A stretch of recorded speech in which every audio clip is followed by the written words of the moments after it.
ನಮಸ್ಕಾರ ವೀಕ್ಷಕರೇ, lab doctor ಚಾನೆಲ್ಗೆ ಸ್ವಾಗತ. If you new to the ಚಾನಲನ್ನು ಪ್ಲೀಸ್ ಲೈಕ್ ಮಾಡಿ, ಶೇರ್ ಮಾಡಿ ಮತ್ತು ಸಬ್ಸ್ಕ್ರೈಬ್ ಮಾಡಿ. ಬಿಕಾಸ್ ಈ ಚಾನಲ್ ಮುಖಾಂತರ ನಾವು ನಿಮಗೆ ಹೆಲ್ತ್ ರಿಲೇಟೆಡ್ ಇನ್ಫಾರ್ಮೇಷನ್, ಕರೆಕ್ಟ್ ಆದಂಥ ಮೆಡಿಕಲ್ ಇನ್ಫಾರ್ಮೇಷನನ್ನು ಕೊಡ್ತಾ ಇರ್ತೇವೆ. ಬಹಳಷ್ಟು ಸಲ ಈ ಪೇಷಂಟ್ಸ್ ಏನು ಮಾಡ್ತಾರೆ, ಅವರಿಗೆ ಈ ಇರೆಕ್ಟೈಲ್ ಡಿಸ್ಫಂಕ್ಷನ್, ನಿಮಿರು ದೌರ್ಬಲ್ಯ ಅಥವಾ ಶೀಘ್ರ ಸ್ಖಲನ ಅಥವಾ ಈ ಲೈಂಗಿಕ ಕ್ರಿಯೆಯಲ್ಲಿ ಇಂಟ್ರೆಸ್ಟ್ ಇರೋದಿಲ್ಲ. ಅವ್ರಿಗೆ ಅನ್ಸುತ್ತೆ ತನಗೆ ಅಷ್ಟು ಸ್ಟೆಮಿನಾ ಇಲ್ಲ, ಸ್ಟ್ರೆಂತ್ ಇಲ್ಲ. ಸೊ ಯಾವಾಗ ಅವರು ಡಿಸ್ಕಸ್ ಮಾಡ್ತಾರೆ ಆವಾಗ ಅವ್ರು ಕೇಳ್ತಾರೆ ನಮಗೆ ಮೆಡಿಸಿನ್ ಕೊಡಿ. ಸೊ ಯೂಶ್ವಲಿ ಈ ಪ್ರಾಬ್ಲಮ್ಸಿಗೆ ಈ ವಯಾಗ್ರಾ ಇರ್ಬೋದು, ಡಪಾಕ್ಸಿಟಿನ್ ಇರ್ಬೋದು, ಈ ರೀತಿ ಮೆಡಿಸಿನ್ಸನ್ನು ನಾವು ಹೇಳ್ತಾ ಇರ್ತೇವೆ.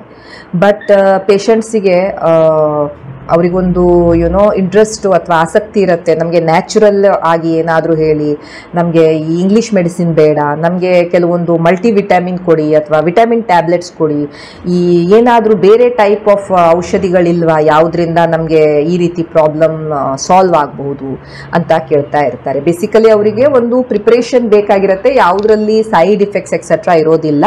ಬಟ್ ಅದು ಅವರ ನಿಮಿರು ದೌರ್ಬಲ್ಯ ಆಗಲಿ, ಶೀಘ್ರ ಸ್ಖಲನ ಆಗಲಿ ಅಥವಾ ಇಂಟ್ರೆಸ್ಟ್ ಆಗಲಿ, ಅವರ ಸ್ಟೆಮಿನಾ ಆಗಲಿ ಎಲ್ಲವನ್ನ ಇಂಪ್ರೂವ್ ಮಾಡೋದಕ್ಕೆ ಅವರಿಗೆ ಕೆಲವೊಂದು ಸಪ್ಲಿಮೆಂಟ್ಸ್ ಅಂದರೆ ಈ ವೈಟಮಿನ್ಸ್, ಮಿನರಲ್ಸ್ ಥರ ಅದು ಬೇಕಾಗಿರುತ್ತೆ. ಸೊ ಇವತ್ತಿನ ವಿಡಿಯೋದಲ್ಲಿ ನಾವು ಈ ಥರದ ಸಪ್ಲಿಮೆಂಟ್ಸ್ಗಳ ಬಗ್ಗೆ ಡಿಸ್ಕಸ್ ಮಾಡೋಣ. For going to the supplements. ಈ ಸಪ್ಲಿಮೆಂಟ್ಸ್ ಇಷ್ಟು ಚೆನ್ನಾಗಿದೆ, ಈ ಸಪ್ಲಿಮೆಂಟ್ಸ್ ತೊಗೊಂಡ್ರೆ ನಿಮ್ಮ ನಿಮಿರು ದೌರ್ಬಲ್ಯ ಹೋಗ್ಬಿಡತ್ತೆ, ನೀವು 6 ತಿಂಗಳ ತೊಗೊಳ್ಬೇಕು, 1 ವರ್ಷ ತೊಗೊಳ್ಬೇಕು, ಇವೆಲ್ಲ ಹೇಳೋದಕ್ಕಿಂತ ಮೊದಲು ಒಂದು ಥಿಂಗನ್ನು ನೀವು ಕ್ಲಿಯರ್ಲಿ ಅಂಡರ್ಸ್ಟ್ಯಾಂಡ್ ಮಾಡ್ಕೊಳ್ಳಿ. ನಿಮಗೆ ನಿಮಿರು ದೌರ್ಬಲ್ಯ ಇರ್ಬೋದು, ನಿಮಗೆ ಶೀಘ್ರ ಸ್ಖಲನ ಇರ್ಬೋದು, ನಿಮಗೆ ಈ ಲೈಂಗಿಕ ಆಸಕ್ತಿ ಕಡಿಮೆ ಆಗೋದಿರ್ಬೋದು, ಅಥವಾ ನಿಮ್ಮ ಸ್ಟೆಮಿನಾ, ಸ್ಟ್ರೆಂತು ಕಡಿಮೆ ಆಗೋದಿರ್ಬೋದು. ಇವೆಲ್ಲದಕ್ಕೂ ಕೆಲವೊಂದು ರೀಸನ್ಸ್ ಇರ್ತವೆ.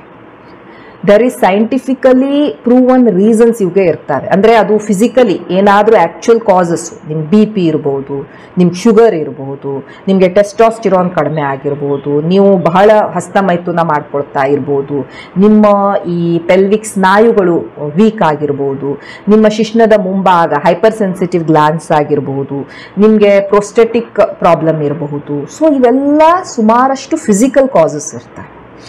ಅಥವಾ ನಿಮಗೆ ಸೈಕಾಲಜಿಕಲ್ ಇಶ್ಯೂಸ್ ಇರ್ಬೋದು, ನಿಮಗೆ ಖಿನ್ನತೆ ಇರ್ಬೋದು, ಡಿಪ್ರೆಷನ್ ಇರಬಹುದು, ಆಂಗ್ಸೈಟಿ ಇರ್ಬೋದು, ಇವೆಲ್ಲ ಟೈಪ್ ಆಫ್ ಸೈಕಾಲಜಿಕಲ್ ಕಾಸಸ್ ಇರ್ತವೆ.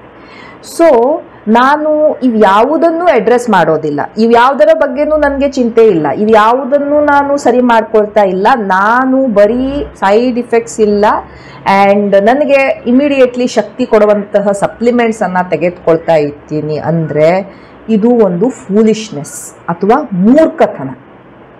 ಯಾಕೆ ಅಂದರೆ ನಿಮಗೆ ಆ್ಯಕ್ಚುಲಿ ಒಂದು ರೀಸನ್ ಇದೆ. ಆ ರೀಸನ್ನಿಂದ ನಿಮ್ಮ ಶುಗರೇ ಕಂಟ್ರೋಲಲ್ಲಿ ಇಲ್ಲ. ನೀವು ಶುಗರ್ ಕಂಟ್ರೋಲ್ ಬಗ್ಗೆ ನೀವು ಕಾಳಜಿನೇ ಮಾಡ್ತಾ ಇಲ್ಲ. ನಿಮ್ಮ ಬೊಜ್ಜು ದಿನ ಹೆಚ್ಚಿಗೆನೇ ಆಗ್ತಾ ಇದೆ. ಶುಗರ್ ಒಂದ್ಸಲ 160 ಬರುತ್ತೆ, ಒಂದ್ಸಲ 80 ಬರುತ್ತೆ, ಒಂದ್ಸಲ 260 ಬರುತ್ತೆ, ಒಂದ್ಸಲ ಗುಳಿಗೆ ತಗೊಳ್ತೀರಾ, 2 ಸಲ ಗುಳಿಗೆ ತಗೊಳ್ಳೋದಿಲ್ಲ, ಈ ರೀತಿ ಆಗ್ತಾ ಇದೆ. ಬಟ್ ನಿಮಗೆ ದಿನ ಒಂದು ಮ್ಯಾಜಿಕ್ ಗುಳಿಗೆ ಬೇಕು, ಯಾವುದನ್ನು ತಿಂದ್ಕೊಂಡು ನಿಮ್ಮ ಸ್ಟ್ರೆಂತ್ ಹೆಚ್ಚಿಗೆ ಆಗಬೇಕು, ನಿಮ್ಮ ಶಕ್ತಿ ಹೆಚ್ಚಿಗೆ ಆಗಬೇಕು, ನೀವು ಚೆನ್ನಾಗಿ ಪರ್ಫಾರ್ಮ್ ಮಾಡಬೇಕು. ಸೊ ಈ ಥರ ಅದು ವರ್ಕ್ ಆಗೋದೇ ಇಲ್ಲ. It is not possible. That is second thing. So ನೀವು ಸಪ್ಲಿಮೆಂಟ್ಸನ್ನು ತೆಗೆದುಕೊಳ್ಬೇಕು ಅಂತ ಡಿಸೈಡ್ ಮಾಡಿದರೆ ಈ ಥರದ ಮೇನ್ ಏನಿರುತ್ತೆ ಅರೌಂಡ್ 70 to 80% ಇವುಗಳೇ ಇರ್ತವೆ. ನಿಮ್ಮ ಊಟ ಹೇಗಿದೆ, ನಿಮ್ಮ ಡಯಟ್ ಹೇಗಿದೆ, ನೀವು ವ್ಯಾಯಾಮ ಮಾಡ್ತಾ ಇದ್ದೀರಾ, ಎಷ್ಟು ಆ್ಯಕ್ಟಿವ್ ಆಗಿದ್ದೀರಾ, ಬೊಜ್ಜು ಎಷ್ಟಿದೆ, ನಿಮ್ಮದು ವೇಟ್ ಏನಾದರೂ ಸಿಕ್ಕಾಪಟ್ಟೆ ಹೆಚ್ಚಿಗೆ ಆಗಿಬಿಟ್ಟಿದೆಯಾ, ನಿಮ್ಮ ಶುಗರನ್ನು ಕಂಟ್ರೋಲಲ್ಲಿ ಇಟ್ಕೊಂಡಿದ್ದೀರಾ, BP ಕಂಟ್ರೋಲಲ್ಲಿ ಇದೆಯಾ, ಇವೆಲ್ಲ ಸಹ ಇಂಪಾರ್ಟೆಂಟ್ ಇರ್ತವೆ. ಇವುಗಳ ಮೇಲೆ ನೀವು ವರ್ಕ್ ಮಾಡಲೇಬೇಕು. ಅದರ ಜೊತೆ ಈ ಸಪ್ಲಿಮೆಂಟ್ ಅಂದರೆ ಏನು, ಸಪ್ಲಿಮೆಂಟ್ ಪೇಪರ್ಸ್ ಹಂಗಿರುತ್ತೆ, ಮೇನ್ ಪೇಪರ್ ಇದ್ದೇ ಇರುತ್ತೆ, ಅದ್ರ ಜೊತೆ ಕೊಡುವಂಥವು ಇವು, ಗೊತ್ತಾಯ್ತಾ?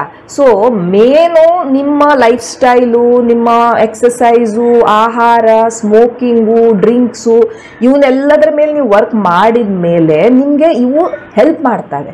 ಇದನ್ನು ನೀವು ಬಾದರೇ ಮಾಡೋದಿಲ್ಲ, ಮೇನ್ ಪೇಪರ್ ಬಗ್ಗೆ ಬಾದರೇ ಇಲ್ಲ. ಬರೀ ನಾನು ಸಪ್ಲಿಮೆಂಟ್ ತೊಗೊಳ್ತೇನೆ, ನಾನು ಈ ಗುಳಿಗೆ ತೊಗೊಳ್ತೇನೆ, ಆ ಮಾತ್ರೆ ತೊಗೊಳ್ತೇನೆ, 3 ತಿಂಗಳ ತೊಗೊಳ್ತೇನೆ, 6 ತಿಂಗಳ ತೊಗೊಳ್ತೇನೆ. So it doesn't work like that. So suppose ನೀವೇನಾದ್ರೂ ಈಗ ನಾನು ಹೇಳುವಂತಹ ಈ ಮೆಡಿಸಿನ್ಸೋ ಟಿಪ್ಸೋ ಅಥವಾ ಈ ವೈಟಮಿನ್ಸೋ ಇವುಗಳಿಂದಾನೇ ನಿಮಗೆ ಆ ಥರ ಚೇಂಜಸ್ ಆಗಿಬಿಡತ್ತೆ ಆ್ಯಂಡ್ ನಾನು ಇವುಗಳ ಬಗ್ಗೆ 80 to 90% ಕೆಲಸ ಎಲ್ಲಿ ಮಾಡಬೇಕು ಅದನ್ನು ನಾನು ಮಾಡೋದಿಲ್ಲ ಅಂದರೆ ಈ ಸಪ್ಲಿಮೆಂಟ್ಸ್ ನಿಮಗೆ ಯಾವುದೇ ಹೆಲ್ಪ್ ಮಾಡೋದಿಲ್ಲ. ನೀವು ಮುಂದಿನ ವಿಡಿಯೋವನ್ನು ನೋಡದೇ ಇದ್ರೂ ಪರವಾಗಿಲ್ಲ. ಬಟ್ ನಿಮಗೆ ಆ್ಯಕ್ಚುಲಿ ಚೇಂಜಸ್ ಬೇಕಿತ್ತು ಅಂದರೆ you will have to make this lifestyle changes. ಇವುಗಳನ್ನು ಮಾಡ್ತಾ ಇದ್ದ ಹಾಗೆ ಈ ಸಪ್ಲಿಮೆಂಟ್ ನಿಮಗೆ ಸಪೋರ್ಟ್ ಮಾಡ್ತಾನೆ. ಸಪ್ಲಿಮೆಂಟ್ ಹೇಗೆ? ಇವು ಒಂದು ಸಪೋರ್ಟಿಂಗ್ ಕಾಸ್ಟ್. ಈಗ ಒಂದು ಮೂವಿಯಲ್ಲಿ ಮೇನ್ ಒಂದು ಹೀರೋ ಇರ್ತಾನೆ, ಸೈಡಿಗೆ ಸಪೋರ್ಟಿಂಗ್ ಕಾಸ್ಟ್ ಇರುತ್ತೆ ಅವರಿಗೆಲ್ಲ ಅಲ್ವಾ. ಸೊ ಅದೇ ರೀತಿ ಈ ಸಪ್ಲಿಮೆಂಟ್ಸ್ ಏನಿರ್ತವೆ ಇವು ಸಪ್ಲಿಮೆಂಟ್ ಮಾಡ್ತವೆ, ಸಪೋರ್ಟ್ ಮಾಡ್ತವೆ. ಸೊ ದ್ಯಾಟ್ ನಿಮ್ಮ ಓವರ್ ಆಲ್ ಪರ್ಫಾರ್ಮೆನ್ಸ್ ಆಗಲಿ, ನಿಮ್ಮ ಸ್ಟ್ರೆಂತ್ ಆಗಲಿ, ನಿಮ್ಮ ಕಾನ್ಸಂಟ್ರೇಷನ್ ಆಗಲಿ, ನಿಮ್ಮ ಗ್ಲೋ ಆಗಲಿ, ನಿಮ್ಮ ಸ್ಟೆಮಿನಾ ಆಗಲಿ ಇಂಪ್ರೂವ್ ಆಗಲಿಕ್ಕೆ. ಬಟ್ ಇವನ್ ಯಾವುದೂ ಇಲ್ಲದೆ ನಾನು ಇವುಗಳಿಂದಾನೇ ಜೀವನ ನಡೆಸ್ತೀನಿ, ಇದರಿಂದಾನೇ ನನಗೆಲ್ಲ ಬೆನಿಫಿಟ್ ಆಗತ್ತೆ ಅಂದರೆ ನಿಮ್ಮ ದುಡ್ಡು ವೇಸ್ಟು, ನಿಮ್ಮ ಎನರ್ಜಿನೂ ವೇಸ್ಟು. ಸೊ ಈ ಸಪ್ಲಿಮೆಂಟ್ಸನ್ನು ನೀವು ತೆಗೆದುಕೊಳ್ಬೇಕಾದ್ರೆ ಈ ರೀತಿ ಚೇಂಜಸನ್ನು ಸಹ ಮಾಡೋದು ಬಹಳ ಇಂಪಾರ್ಟೆಂಟ್ ಇರುತ್ತೆ. ಸೊ ಹ್ಯಾವಿಂಗ್ ಸೆಡ್ ದ್ಯಾಟ್ ಕೆಲವೊಂದು ಮೆಡಿಸಿನ್ಸ್, ಕೆಲವೊಂದು ಮಾತ್ರೆಗಳು ಇವು ಹೆಲ್ಪ್ ಮಾಡ್ತವೆ, ಇವುಗಳಿಗೆ ಬಹಳಷ್ಟು ಬೆನಿಫಿಟ್ಸ್ ಇರ್ತವೆ. ಯಾವುದು ನಿಮ್ಮ ಓವರ್ ಆಲ್ ಹೆಲ್ತನ್ನು ಇಂಪ್ರೂವ್ ಮಾಡ್ತವೆ. ಬರೀ ಲೈಂಗಿಕ ಆರೋಗ್ಯ ಮಾತ್ರ ಅಲ್ಲ, ಓವರ್ ಆಲ್ ನಿಮ್ಮ ಬಾಡಿ ಕಾಂಪೋಸಿಷನ್ ಇರ್ಬೋದು, ಓವರ್ ಆಲ್ ನಿಮ್ಮ ಹೆಲ್ತ್ ಇರ್ಬೋದು, ಅವುಗಳನ್ನ ಇಂಪ್ರೂವ್ ಮಾಡ್ತಾ ಇರ್ತವೆ. ಸೊ ಯಾವುದು ಈ ರೀತಿ ಸಪ್ಲಿಮೆಂಟ್ಸ್ ಅನ್ನೋದನ್ನು ತಿಳ್ಕೊಳ್ಳೋಣ. ಸೊ ಫಸ್ಟ್ ಸಪ್ಲಿಮೆಂಟ್ ಯಾವುದು ಬಹಳ ಇಂಪಾರ್ಟೆಂಟ್ ಇರುತ್ತೆ, ಹೆಂಗಸರಿಗಿರ್ಬೋದು ಗಂಡಸರಿಗಿರ್ಬೋದು, ವೈಟಮಿನ್ ಡಿ. ನಮ್ಮ ದೇಶದಲ್ಲಿ ಬಹಳ ಕಾಮನ್ ಡೆಫಿಷಿಯನ್ಸಿ ನಾವು ನೋಡ್ತೇವೆ. 10ರಲ್ಲಿ 8 ಜನರಿಗೆ ವಿಟಮಿನ್ ಡಿ ಕಡಿಮೆ ಇರುತ್ತೆ ನಾವು ಟೆಸ್ಟ್ ಮಾಡಿದರೆ. ವಿಟಮಿನ್ ಡಿ ಏನಿದೆ ಇದು ಫ್ಯಾಟ್ ಸೊಲ್ಯೂಬಲ್ ವೈಟಮಿನ್, ಅಂದರೆ ಈ ಕೊಬ್ಬಿನಲ್ಲಿ ಡಿಸಾಲ್ವ್ ಆಗುವಂಥ, ಕರಗುವಂತಹ ಒಂದು ವೈಟಮಿನ್. ಸೊ ನೀವು ಯಾವಾಗ ಈ ವೈಟಮಿನ್ ಡಿ ಅನ್ನು ತೆಗೆದುಕೊಳ್ತೀರಾ ಹಾಲಿನ ಜೊತೆ ತೆಗೆದುಕೊಳ್ಬೇಕು. ಸೊ ಈ ವೈಟಮಿನ್ ಡಿ ಏನಿರುತ್ತೆ ಇದು ಒಂದು ಮ್ಯಾಜಿಕಲ್ ಪಿಲ್ ಥರ. ಇದು ಬಹಳಷ್ಟು ಹೆಲ್ತ್ ಬೆನಿಫಿಟ್ಸ್ ಇರುತ್ತೆ ಇದಕ್ಕೆ. ನಿಮ್ಮ ನಿಮ್ಮ ಮೆಮರಿಗಾಗಲಿ, ನಿಮ್ಮ ಕಾನ್ಸಂಟ್ರೇಷನ್ ಪವರಿಗಾಗಲಿ, ನಿಮ್ಮ ಸ್ನಾಯುಗಳಿಗಾಗಲಿ, ನಿಮ್ಮ ಹಾರ್ಟಿನ ಹೆಲ್ತಿಗಾಗಲಿ, ನಿಮ್ಮ ಟೆಸ್ಟೋಸ್ಟಿರಾನ್, ಈ ಗಂಡಸರಲ್ಲಿ ಇರುವಂಥ ಹಾರ್ಮೋನ್ ಟೆಸ್ಟೋಸ್ಟಿರಾನಿನ ಹೆಚ್ಚಿಗೆ ಮಾಡೋದಕ್ಕಾಗಲಿ, ನಿಮ್ಮ ಬೋನ್ ಹೆಲ್ತಿಗಾಗಲಿ ಈ ವೈಟಮಿನ್ ಡಿ ಬಹಳ ಇಂಪಾರ್ಟೆಂಟ್ ಇರುತ್ತೆ. ನೀವು ಈ ಥರದ ನಿಮಗೆ ಪ್ರಾಬ್ಲಮ್ಸ್ ಬರ್ತಾ ಇದೆ, ಕಾನ್ಸಂಟ್ರೇಟ್ ಮಾಡೋಕ್ಕಿಲ್ಲ, ನಿಮಗೆ ಸ್ಟೆಮಿನಾನೇ ಇಲ್ಲ, ತುಂಬ ದಪ್ಪಗಾಗ್ತಾ ಇದ್ದೀರಾ, ಅದ್ರ ಜೊತೆ ನಿಮಗೆ ಹಾರ್ಟ್ ಇಶ್ಯೂಸ್ ಎಕ್ಸೆಟ್ರಾ ಇದ್ದಾವೆ ಅಂದಾಗ ನೀವು ಈ ವೈಟಮಿನ್ ಡಿ ಅನ್ನು ಟ್ರೈ ಮಾಡಬಹುದು. ಬಿಕಾಸ್ ವೈಟಮಿನ್ ಡಿ ಜನರಲಿ ನಮ್ಮ ದೇಶದಲ್ಲಿ ಡೆಫಿಷಿಯಂಟ್ ಇದ್ದೇ ಇರ್ತಾರೆ. ಆ್ಯಂಡ್ ವೈಟಮಿನ್ ಡಿ ನೀವು ಅರೌಂಡ್ 600 ಇಂಟರ್ನ್ಯಾಷನಲ್ ಯೂನಿಟ್ಸ್ ನೀವು ಟ್ಯಾಬ್ಲೆಟನ್ನು ಅಥವಾ ಕ್ಯಾಪ್ಸೂಲ್ಸನ್ನು, ಇಂಜೆಕ್ಷನ್ ಸಹ ಬರ್ತಾ ಇರ್ತವೆ, ಅವುಗಳನ್ನು ತೆಗೆದುಕೊಳ್ಬೋದು. ಆ್ಯಂಡ್ ಇದರಿಂದ ಬೆನಿಫಿಟ್ ಇರುತ್ತೆ. ಎರಡನೇ ಇಂಪಾರ್ಟೆಂಟ್ ಸಪ್ಲಿಮೆಂಟ್ ಅಂತ ಹೇಳಿದರೆ ಒಮೆಗಾ 3 ಫ್ಯಾಟಿ ಆ್ಯಸಿಡ್. ಈ ಒಮೆಗಾ 3 ಫ್ಯಾಟಿ ಆ್ಯಸಿಡ್ ನೀವು ನೋಡಿರ್ಬೋದು, ಈ ಫಿಶ್ ಲಿವರ್ ಆಯಿಲ್, ಕಾಡ್ ಲಿವರ್ ಆಯಿಲ್ ಅಂತ ಬರ್ತಾ ಇರುತ್ತೆ. ಅದು ಸಹ ಬಹಳ ಇಂಪಾರ್ಟೆಂಟ್ ಒಂದು ಸಪ್ಲಿಮೆಂಟ್. ಯಾವುದು ನಿಮ್ಮ ಈ ಲೈಂಗಿಕ ಆರೋಗ್ಯ ಮಾತ್ರ ಅಲ್ಲ, ನಿಮ್ಮ ಓವರ್ ಆಲ್ ಆರೋಗ್ಯವನ್ನು ಸಹ ಇಂಪ್ರೂವ್ ಮಾಡ್ತಾ ಇರುತ್ತೆ. ಈ ಒಮೆಗಾ 3 ಫ್ಯಾಟಿ ಆ್ಯಸಿಡ್ಸ್ ಏನಿರ್ತವೆ ಇವು ನಮ್ಮ ಹಾರ್ಮೋನ್ಸ್ಗಳನ್ನು ಮಾಡಲಿಕ್ಕೆ, ಹಾರ್ಮೋನ್ಸಿಗೆ ನಮಗೆ ಈ ಫ್ಯಾಟ್ಸ್ ಬೇಕು, ಈ ಸ್ಟಿರಾಯ್ಡ್ಸ್ ಬೇಕು. ಸೊ ಅವುಗಳನ್ನು ನಮಗೆ ನಮ್ಮ ಹಾರ್ಮೋನ್ಸನ್ನು ಮಾಡಲಿಕ್ಕೆ ನಮಗೆ ಈ ಒಮೆಗಾ 3 ಫ್ಯಾಟಿ ಆ್ಯಸಿಡ್ ಬೇಕಾಗತ್ತೆ. ನಮ್ಮ ಇಮ್ಯುನಿಟಿಯನ್ನು ಇಂಪ್ರೂವ್ ಮಾಡಲಿಕ್ಕೆ, ನಮ್ಮ ಈ ಸ್ಪರ್ಮ್ಸ್ ಶುಕ್ರಾಣುಗಳ ಸ್ಟ್ರೆಂತನ್ನು, ಮೊಟಿಲಿಟಿಯನ್ನು, ನಂಬರ್ಸನ್ನು ಸ್ವಲ್ಪ ಮಟ್ಟಿಗೆ ಇಂಪ್ರೂವ್ ಮಾಡೋಕ್ಕೆ ಇವು ಹೆಲ್ಪ್ ಮಾಡ್ತಾ ಇರ್ತವೆ. ನಮಗೆ ಈ ಸುಸ್ತಾಗೋದು, ಫಟೀಗ್ ಆಗೋದು, ಸ್ಟ್ರೆಸ್ ಅವುಗಳನ್ನು ಕಡಿಮೆ ಮಾಡೋಕ್ಕೆ ನಮಗೆ ಈ ಒಮೆಗಾ 3 ಹೆಲ್ಪ್ ಮಾಡ್ತಾ ಇರ್ತವೆ. ಇಮ್ಯುನಿಟಿಯನ್ನು ಇಂಪ್ರೂವ್ ಮಾಡಲಿಕ್ಕೆ ಹೆಲ್ಪ್ ಮಾಡ್ತಾ ಇರುತ್ತೆ. ನಿಮ್ಮ ಹಾರ್ಟ್ ಹೆಲ್ತಿಗೆ ಬಹಳ ಇಂಪಾರ್ಟೆಂಟ್ ಇರುತ್ತೆ. ಇದರಲ್ಲಿ ಒಳ್ಳೆಯ ಕೊಲೆಸ್ಟ್ರಾಲ್ HDL ಇರುತ್ತೆ. ಸೊ ಇದು ಸಹ ಇದರಿಂದ ಬೆನಿಫಿಟ್ ಸಿಗ್ತಾ ಇರುತ್ತೆ. ನಿಮ್ಮ ಈ ಜಾಯಿಂಟ್ಸ್ ಅವುಗಳ ಸ್ಟ್ರೆಂಥನಿಂಗಿಗೆ ಇದು ಹೆಲ್ಪ್ ಮಾಡ್ತಾ ಇರುತ್ತೆ.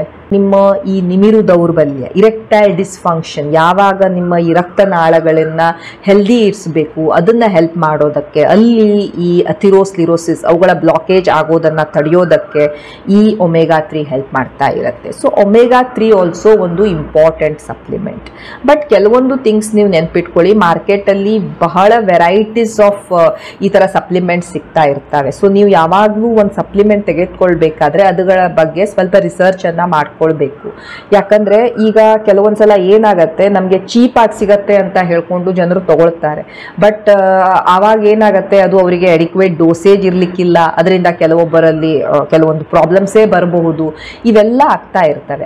ಆದ್ರಿಂದ ನೀವು ನಿಮ್ಮ ಡಾಕ್ಟರಿನ ಜೊತೆ ಡಿಸ್ಕಸ್ ಮಾಡಬೇಕು, ನೀವು ಈ ಸಪ್ಲಿಮೆಂಟ್ಸನ್ನು ತೆಗೆದುಕೊಳ್ತಾ ಇರಬೇಕಾ, ನಾನು ತೆಗೆದುಕೊಳ್ಬೇಕಾ ಬೇಡವಾ ಅಂತ. ಯಾಕಂದರೆ ನಿಮ್ಗೆ ಏನು ಪ್ರಾಬ್ಲಮ್ ಇದೆ, ನಿಮ್ಮ ಹಿಸ್ಟ್ರಿ ಏನು, ನಿಮ್ಮ ಹಾರ್ಟ್ ಹೇಗಿದೆ, ನಿಮ್ಮ ಕಿಡ್ನಿ ಹೇಗಿದೆ, ನಿಮ್ಮ ಲಿವರ್ ಹೇಗಿದೆ, ಇವೆಲ್ಲ ನಿಮ್ಮ ಡಾಕ್ಟ್ರಿಗೆ ಗೊತ್ತಿರುತ್ತೆ. ಸಪೋಸ್ ಬೇಡ, ಇವು ಯಾವುದೂ ಬೇಡ, ತೆಗೆದುಕೊಳ್ತೀನಿ, ನಾನೇ ಟ್ರೈ ಮಾಡ್ತೀನಿ ಅಂದರೆ ಇದನ್ನು ನೀವು ಒಂದು 2-3 ಮಂತ್ಸ್ ತೆಗೆದುಕೊಂಡಾದಮೇಲೆ ನೆಕ್ಸ್ಟ್ ನೀವು ಒಂದು 2 ಮಂತ್ಸ್ ಆದಮೇಲೆ ನಿಮ್ಮ ಲಿವರ್ ಮತ್ತು ಕಿಡ್ನಿ ಫಂಕ್ಷನ್ ಟೆಸ್ಟನ್ನು ಮಾಡ್ಕೊಂಡು ನೋಡಿ. ಅದರಲ್ಲಿ ಬಹಳ ವೇರಿಯೇಷನ್ ಇರಲಿಲ್ಲ ಅಂದರೆ ದಟ್ ಈಸ್ ಫೈನ್. ಬಟ್ ಬಹಳ ವೇರಿಯೇಷನ್ ನಿಮಗೆ ತೋರಿಸ್ತಾ ಇದೆ ನಿಮ್ಮ ಕಿಡ್ನಿ ಮತ್ತು ಲಿವರ್ ಫಂಕ್ಷನ್ ಟೆಸ್ಟ್ ಅಂದರೆ ಎಸ್, ನೀವು ಇದನ್ನು ಸ್ಟಾಪ್ ಮಾಡಬೇಕಾಗತ್ತೆ ಅಥವಾ ಇದರ ಡೋಸೇಜ್ ಎಕ್ಸೆಟ್ರಾನ ಚೇಂಜ್ ಮಾಡಬೇಕಾಗತ್ತೆ. ಯಾಕಂದರೆ ಈಗಿನ ಕಾಲದಲ್ಲಿ ಎಲ್ಲರೂ ತಾವೇ ಡಾಕ್ಟರ್ ಆಗಿರ್ತಾರೆ, ತಾವೇ ಹೋಗಿ ಔಷಧಿ ತಗೊಳ್ತಾರೆ, ತಾವೇ ಅದರ ಸೈಡ್ ಇಫೆಕ್ಟ್ಸ್ ಬಂದಾಗ ಮಾತ್ರ ಆ್ಯಕ್ಚುಯಲ್ ಡಾಕ್ಟರ್ ಹತ್ರ ಹೋಗ್ತಿರ್ತಾರೆ. So be careful. ಸಪೋಸ್ ನೀವು ಟ್ರೈ ಮಾಡ್ತೀರಾ ಅಂದ್ರೂ ಈ ಥರ ಫಾಲೋ ಅಪ್ ಮಾಡ್ಕೊಂಡು ನೋಡಿ ನಿಮ್ಮ ಲಿವರ್ ಮತ್ತು ಕಿಡ್ನಿ ಫಂಕ್ಷನ್ ಟೆಸ್ಟ್ ಎಲ್ಲ ಹೇಗೆ ವೇರಿ ಆಗ್ತಾ ಇದೆ ಅಂತ. ಈ ಒಮೆಗಾ 3 ಫ್ಯಾಟಿ ಆ್ಯಸಿಡ್ ನೀವು ಕ್ಯಾಪ್ಸೂಲ್ಸ್ ಆಗಲಿ ಅದನ್ನು ಯಾವಾಗ ತೆಗೆದುಕೊಳ್ತೀರಾ, ಅದರ ಈ ಬಾಟಲ್ ಏನಿರುತ್ತೆ ಅದು ಡಾರ್ಕ್ ಕಲರ್ ಇರಬೇಕು, ಅಂದರೆ ಬ್ರೌನಿಶ್ ಕಲರ್ ಇರಬೇಕು. ಈ ಟ್ರಾನ್ಸ್ಪರೆಂಟ್ ಕಲರೆಲ್ಲ ಇದ್ದಾಗ ಏನಾಗ್ಬಿಡುತ್ತೆ, ಅದು ಆಕ್ಸಿಡೇಷನ್ ಆಗುವಂಥ ಚಾನ್ಸಸ್ ಇರುತ್ತೆ. ಸೆಕೆಂಡ್ ಥಿಂಗ್ ಅಂದರೆ ನೀವು ಈ ಒಮೆಗಾ 3 ಫ್ಯಾಟಿ ಆ್ಯಸಿಡ್ ತೆಗೆದುಕೊಳ್ಬೇಕಾದ್ರೆ ಅದರಲ್ಲಿ 2 ಕಾಂಪೋನೆಂಟ್ ಇರುತ್ತೆ, EPA ಮತ್ತು DHA ಅಂತ. ಈ EPA ಮತ್ತು DHA ಏನಿರುತ್ತೆ ಅದರ ಕಾಂಬಿನೇಷನ್ ಎಷ್ಟು ಬರಬೇಕು, ಆಲ್ಮೋಸ್ಟ್ 1 ಗ್ರಾಮ್ ಬರಬೇಕು. ಸೊ ನೀವು ಡೈಲಿ ನಿಮಗೆ 1 ಗ್ರಾಮ್ ಅಷ್ಟು ಅದನ್ನು ತೆಗೆದುಕೊಳ್ಬೇಕಾಗತ್ತೆ. ಸೊ ಕೆಲವೊಂದು ಮೆಡಿಸಿನ್ಸಲ್ಲಿ ನೀವು ನೋಡ್ಬೋದು ಬರೀ 500 mg ಬರ್ತಾ ಇರ್ಬೋದು. ಸೊ 500 mg ಬಂತು ಅಂತ ಹೇಳಿದ್ರೆ ನೀವು 2 ಟ್ಯಾಬ್ಲೆಟ್ 2 ಕ್ಯಾಪ್ಸೂಲ್ಸನ್ನು ತೆಗೆದುಕೊಳ್ಬೇಕಾಗತ್ತೆ. ಸೊ ನೋಡಬೇಕು ಅದರಲ್ಲಿ EPA ಎಷ್ಟಿದೆ, DHA ಎಷ್ಟಿದೆ ಅಂತ. ನಿಮಗೆ ನಾನು ಈ ಸಪ್ಲಿಮೆಂಟ್ಸ್ ಬಗ್ಗೆ ಸಪ್ರೇಟ್ಲಿ ನಾನು ವಿಡಿಯೋಸ್ ಮಾಡಬೇಕಂದ್ರೆ ನೀವು ನನ್ನ ಕಮೆಂಟ್ ಸೆಕ್ಷನಲ್ಲಿ ತಿಳಿಸಿ, ನಾನು ಇನ್ ಡೀಟೇಲ್ ನಿಮಗೆ ಈ ಒಮೆಗಾ 3 ಬಗ್ಗೆ ಅಥವಾ ವೈಟಮಿನ್ D ಬಗ್ಗೆ ಸಪ್ರೇಟ್ಲಿ ನಾನು ವಿಡಿಯೋಸನ್ನು ಮಾಡ್ತೇನೆ. So that you can get a thorough information about them. But yes, ಇವು ಇಂಪಾರ್ಟೆಂಟ್ ಇರ್ತವೆ. ಎಕ್ಸ್ಪೈರಿ ಡೇಟನ್ನು ನೋಡಿ, ಯಾಕಂದರೆ ಈ ಒಮೆಗಾ 3 ಫ್ಯಾಟಿ ಆ್ಯಸಿಡ್ಸ್ ಎಲ್ಲ ಹೇಗೆ ಪ್ರೊಡ್ಯೂಸ್ ಆಗ್ತವೆ, ಐದರ್ ಪ್ಲಾಂಟ್ ಸೋರ್ಸ್ ಅಲ್ಗೆಯಿಂದ ಅಥವಾ ಈ ಫಿಶ್ಶಿಂದ ಅಥವಾ ಈ ಕ್ರಿಸ್ಟೇಷಿಯನ್ಸಿಂದ. ಕ್ರಿಸ್ಟೇಷಿಯನ್ಸ್ ಅಂದರೆ ನಿಮ್ಮ ಪ್ರಾನ್ಸು, ಕ್ರ್ಯಾಪ್ಸು, ಇವುಗಳಿಂದ ತೆಗೆದುಕೊಳ್ಳೋದು. ಸೊ ಇವುಗಳಿಗೆ ಒಂದು ಈ ಎಕ್ಸ್ಪೈರಿ ಡೇಟ್ ಅಂತ ಇರುತ್ತೆ. ಸೊ ನೀವು ಎಕ್ಸ್ಪೈರಿ ಡೇಟನ್ನು ಸಹ ಚೆಕ್ ಮಾಡಬೇಕು. ಸೊ ಎಷ್ಟು ಇಂಪಾರ್ಟೆಂಟ್ ನೀವು ಈ ಸಪ್ಲಿಮೆಂಟ್ಸ್ ತೆಗೆದುಕೊಳ್ಳೋದಿರುತ್ತೆ ಅಷ್ಟೇ ಇಂಪಾರ್ಟೆಂಟ್ ಒಳ್ಳೆಯ ಕ್ವಾಲಿಟಿ ಸಪ್ಲಿಮೆಂಟ್ಸನ್ನು ತೆಗೆದುಕೊಳ್ಳೋದು ಸಹ, ಆ್ಯಂಡ್ ಒಳ್ಳೆಯ ಆ್ಯಂಡ್ ಪ್ರಾಪರ್ ಡೋಸಲ್ಲಿ ತೆಗೆದುಕೊಳ್ಳೋದು ಸಹ ಇಂಪಾರ್ಟೆಂಟ್ ಇರುತ್ತೆ. So yes, second would be your omega 3 fatty acid. ಮೂರನೇದು, ನೀವು ಯಾವುದೇ ಒಂದು ಒಳ್ಳೆಯ ಮಲ್ಟಿ ವೈಟಮಿನ್ ಗುಳಿಗೆಗಳನ್ನು ತೆಗೆದುಕೊಳ್ಬೋದು. ಮಲ್ಟಿ ವೈಟಮಿನ್ ಅಂದರೆ ಬಹಳಷ್ಟು ವೈಟಮಿನ್ಸ್, ಮಲ್ಟಿ ಅಂದರೆ ಬಹಳ, ವೈಟಮಿನ್ಸ್, ಮಿನರಲ್ಸ್, ಟ್ರೇಸ್ ಎಲಿಮೆಂಟ್ಸ್ ಇರುವಂತಹ ಬಹಳಷ್ಟು ಈ ಕ್ಯಾಪ್ಸೂಲ್ಸು, ಟ್ಯಾಬ್ಲೆಟ್ಸು ಎಲ್ಲ ನಮ್ಮ ಮೆಡಿಕಲ್ ಸ್ಟೋರ್ಸಲ್ಲಿ ಸಿಗ್ತಾ ಇರ್ತವೆ. ಯಾವುದಾದ್ರೂ ಒಂದು ಒಳ್ಳೆಯ ಮಲ್ಟಿ ವೈಟಮಿನ್ ಅನ್ನು ನೀವು ತೆಗೆದುಕೊಳ್ಬೋದು. ಯಾಕೆ ತೆಗೆದುಕೊಳ್ಬೇಕು? ಯಾಕಂದರೆ ಯೂಶ್ವಲಿ ನಮ್ಮ ಫುಡ್ಡಲ್ಲಿ ನಮಗೆ ಎಲ್ಲ ಈ ಥರದ ನ್ಯೂಟ್ರಿಯೆಂಟ್ಸ್ ಎಕ್ಸೆಟ್ರಾ ಸಿಗ್ತಾ ಇರೋದಿಲ್ಲ. ಸೊ ನೀವು ಈ ಥರದ ಒಂದು ಮಲ್ಟಿ ವೈಟಮಿನ್ ಅನ್ನು ಆ್ಯಡ್ ಮಾಡಿದರೆ ದಟ್ ವುಡ್ ಹೆಲ್ಪ್ ಯು ಅಂತ. It is not that hard and fast rule, but majority of the time ನಮ್ಮ ಫುಡ್ಡಲ್ಲಿ ವಿ ವಿಲ್ ನಾಟ್ ಗೆಟ್ ಈ ಎಲ್ಲ ಈ ನಮಗೆ ಬೇಕಾದಂಥ vitamins, trace minerals etcetera. So ಆದ್ದರಿಂದ ಮಲ್ಟಿ ವೈಟಮಿನ್ಸನ್ನು ಸಹ ನಾವು ರೆಕಮೆಂಡ್ ಮಾಡ್ತಿರ್ತೇವೆ. That is up to you. So third choice would be your multivitamin for sexual health. ಇನ್ನೊಂದು ಸಪ್ಲಿಮೆಂಟ್ ಅಂತ ಹೇಳಿದ್ರೆ ಈ L-arginine. ಈ L-arginine, ಈ ಸ್ಯಾಶೆ ಎಕ್ಸೆಟ್ರಾ ಇದರ ಫಾರ್ಮ್ ಅಲ್ಲಿ ನಿಮಗೆ ಸಿಗ್ತಾ ಇರುತ್ತೆ. ಬಹಳ ಇಂಪಾರ್ಟೆಂಟ್ ಇದು ಒಂದು ಸಪ್ಲಿಮೆಂಟ್ ಈ ಗಂಡಸರ ಲೈಂಗಿಕ ಆಸಕ್ತಿಯನ್ನಾಗ್ಲಿ ಲೈಂಗಿಕ ಹೆಲ್ತ್ ಅನ್ನಾಗ್ಲಿ ಇಂಪ್ರೂವ್ ಮಾಡಲಿಕ್ಕೆ. ಯಾಕಂದ್ರೆ ಈ L-arginine ಅಲ್ಲಿ ನೈಟ್ರಿಕ್ ಆಕ್ಸೈಡ್ ಅಂತ ಒಂದು ಸಬ್ಸ್ಟೆನ್ಸ್ ರಿಲೀಸ್ ಆಗುತ್ತೆ. ಅಂಡ್ ಈ ನೈಟ್ರಿಕ್ ಆಕ್ಸೈಡ್ ಏನ್ ಮಾಡುತ್ತೆ, ನಿಮ್ಮ ರಕ್ತನಾಳಗಳನ್ನ ಡೈಲೇಟ್ ಮಾಡ್ತಾ ಇರ್ತವೆ, ಅಗಲ ಮಾಡ್ತಾ ಇರ್ತವೆ. ಆದ್ರಿಂದ ನಿಮ್ಗೆ ಈ ನಿಮಿರು ದೌರ್ಬಲ್ಯ ಆಗಲಿ ಈ ಥರದ ಪ್ರಾಬ್ಲಮ್ ಎಲ್ಲ ಇದ್ದಾಗ ಅವು ಹೆಲ್ಪ್ ಮಾಡ್ತಾ ಇರ್ತವೆ. ಸೊ ನಿಮ್ಮ ಶಿಶ್ನದ ಗರ್ತ್ ಅಥವಾ ಲೆಂತ್ ಅನ್ನ ಇಂಪ್ರೂವ್ ಮಾಡೋದಕ್ಕೆ, ಆ ಟೈಮಲ್ಲಿ ನಿಮ್ಮ ಶಿಶ್ನನ್ನ ಹೆಲ್ತ್ ಅನ್ನ ಇಂಪ್ರೂವ್ ಮಾಡೋದಕ್ಕೆ, ನಿಮ್ಮ ಹೃದಯದ ಹೆಲ್ತ್ ಅನ್ನ ಇಂಪ್ರೂವ್ ಮಾಡೋದಕ್ಕೆ, ಸ್ನಾಯುಗಳ ಹೆಲ್ತ್ ಅನ್ನ ಇಂಪ್ರೂವ್ ಮಾಡೋದಕ್ಕೆ. ಒಂದ್ಸಲ ರಕ್ತ ನಾಳಗಳು ಅಗಲ ಆಯ್ತು, ಬ್ಲಡ್ ಸಪ್ಲೈ ಚೆನ್ನಾಗಾಗತ್ತೆ, ಆಮ್ಲಜನಕ ಚೆನ್ನಾಗಿ ಸಿಗತ್ತೆ. ಸೊ ನಿಮ್ಮ ಕಾನ್ಸಂಟ್ರೇಷನ್ ಆಗಲಿ, ನಿಮ್ಮ ಸ್ಟ್ರೆಂತ್ ಆಗಲಿ, ಸ್ಟೆಮಿನಾ ಆಗಲಿ ಇವೆಲ್ಲ ಇಂಪ್ರೂವ್ ಆಗ್ತವೆ. ಸೊ ನೀವು ಈ L-arginine ಸ್ಯಾಶೆ ಅನ್ನ ಸಹ ಟ್ರೈ ಮಾಡಿ ನೋಡಬಹುದು. It is also one of the very good supplement to improve the sexual health of men. So next would be your shilajit or ashwagandha. Shilajit ಇದು ಸಹ ಒಂದು ಇಂಪಾರ್ಟೆಂಟ್ ಸಪ್ಲಿಮೆಂಟ್, ಬಹಳ ಹೆಲ್ಪ್ಫುಲ್ ಸಪ್ಲಿಮೆಂಟ್. ಬರೀ ಲೈಂಗಿಕ ಆರೋಗ್ಯ ಮಾತ್ರವಲ್ಲ, ಓವರ್ ಆಲ್ ಹೆಲ್ತಿಗೂ ಸಹ ಬಹಳಷ್ಟು ಇದರಿಂದ ಬೆನಿಫಿಟ್ಸ್ ಇದ್ದಾವೆ. ಗಂಡಸರು ಹೆಂಗಸರು ಇಬ್ಬರೂ ತೆಗೆದುಕೊಳ್ಬೋದು ಈ ಶಿಲಾಜಿತ್ತನ್ನು. ಬಟ್ ಎಸ್, ಒಳ್ಳೆಯ ಕ್ವಾಲಿಟಿ ಒಳ್ಳೆಯ ಕಂಪನಿ ಶಿಲಾಜಿತ್ತನ್ನು ತೆಗೆದುಕೊಳ್ಳೋದು ಇಂಪಾರ್ಟೆಂಟ್ ಇರುತ್ತೆ. ಈ ಶಿಲಾಜಿತ್ತಿನ ಬಗ್ಗೆ ನಾನು ಒಂದು ಸಪ್ರೇಟ್ ಡಿಟೇಲ್ಡ್ ವಿಡಿಯೋವನ್ನೇ ಮಾಡಿದ್ದೇನೆ, ನೀವು ಅದನ್ನು ರೆಫರ್ ಮಾಡ್ಕೊಳ್ಳಿ. ಆ್ಯಂಡ್ ಇನ್ನೊಂದು ಕಾಂಪೊನೆಂಟ್ ಅದರ ಥರದೇ ಇರೋದು ಅಂದರೆ ಅಶ್ವಗಂಧ. ಈ ಅಶ್ವಗಂಧ ಪೌಡರ್ ಸಿಗ್ತವೆ, ಕ್ಯಾಪ್ಸೂಲ್ ಸಿಗ್ತವೆ, ಟ್ಯಾಬ್ಲೆಟ್ ಸಿಗ್ತವೆ. ಬಟ್ ನೆನ್ಪಿಟ್ಕೊಳ್ಳಿ, ಅಶ್ವಗಂಧ ಸಹ ಬಹಳ ಇಂಪಾರ್ಟೆಂಟ್ ಸಪ್ಲಿಮೆಂಟ್ ಇರುತ್ತೆ. ನೀವು ಈ ಅಶ್ವಗಂಧ ತೆಗೆದುಕೊಳ್ಳೋದ್ರಿಂದ ನಿಮ್ಮ ಈ ಸ್ಟ್ರೆಸ್ಸನ್ನು ಕಡಿಮೆ ಮಾಡೋದಕ್ಕದು ಹೆಲ್ಪ್ ಮಾಡುತ್ತೆ. ನಿಮ್ಮ ಇಮ್ಯುನಿಟಿಯನ್ನು ಇಂಪ್ರೂವ್ ಮಾಡುತ್ತೆ. ನಿಮ್ಮ ಸ್ಟೆಮಿನಾನ್ನು ಡೆಫಿನೆಟ್ಲಿ ಅದು ಹೆಲ್ಪ್ ಮಾಡುತ್ತೆ ಇಂಪ್ರೂವ್ ಮಾಡಲಿಕ್ಕೆ. ನಿಮ್ಮ ಈ ಲೈಂಗಿಕ ಆರೋಗ್ಯ, ನಿಮ್ಮ ಈ ಇರೆಕ್ಟೈಲ್ ಡಿಸ್ಫಂಕ್ಷನ್ ಇರ್ಬೋದು, ಪ್ರಿಮೆಚ್ಯೂರ್ ಇಜಾಕ್ಯುಲೇಷನ್ ಇರ್ಬೋದು, ಇವೆಲ್ಲವನ್ನ ಅದು ಕಡಿಮೆ ಮಾಡಲಿಕ್ಕೆ ಸಪೋರ್ಟ್ ಮಾಡ್ತಾ ಇರುತ್ತೆ. ಸೊ ಅಶ್ವಗಂಧ ಸಹ one of the very important herb ನಮ್ಮ ಆಯುರ್ವೇದದಲ್ಲಿ ಇರೋದು, which has been proven that ಈ ರೀತಿ ಬೆನಿಫಿಟ್ಸ್ ಅನ್ನ ಅದು ಉಂಟು ಮಾಡುತ್ತೆ. ಐ ಮೀನ್ ಡಿ ಇರಲಿ, ಒಮೆಗಾ 3 ಫ್ಯಾಟಿ ಆಸಿಡ್ ಇರಲಿ, L-arginine ಇರಲಿ, ಅಶ್ವಗಂಧ ಇರಲಿ, ಶಿಲಾಜಿತ್ ಇರಲಿ, ಮಲ್ಟಿ ವೈಟಮಿನ್ಸ್ ಇರಲಿ, ಈ supplements definitely will help when you supplement them with the main treatment and lifestyle changes. Thank you so much for watching the video. Please like, share and subscribe the channel. Thank you.